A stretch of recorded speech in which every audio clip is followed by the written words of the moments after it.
Okay, so this is my presentation for online health information. First, just some about the accessibility of this video.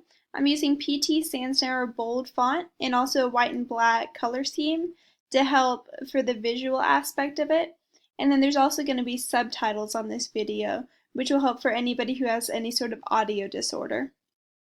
First, some pros about WebMD and other online health information sites.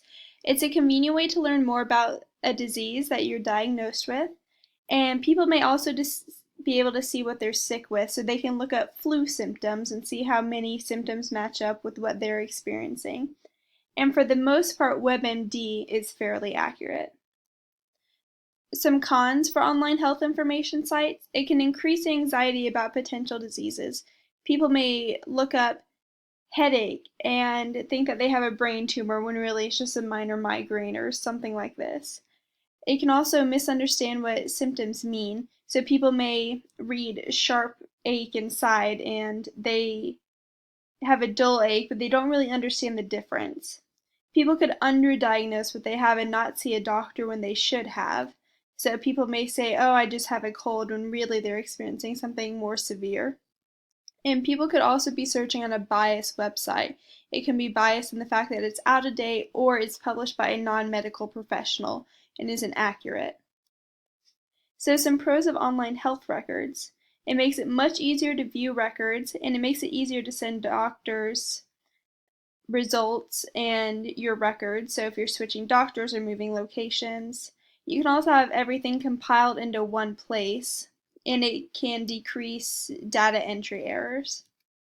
Some cons of online health records is there is a security risk, such as ransomware. This is where hackers will install malware on doctors' servers and demand money and basically hold all the online health records ransom until they get their payment. And then there's always the risk of the system going down, and then the doctor's office wouldn't be able to operate until it was fixed.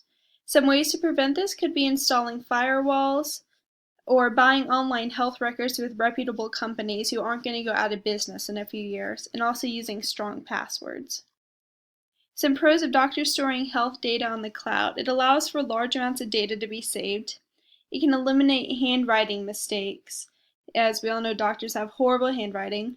And it also decreases the risk of losing records, like accidentally throwing away a sheet of paper.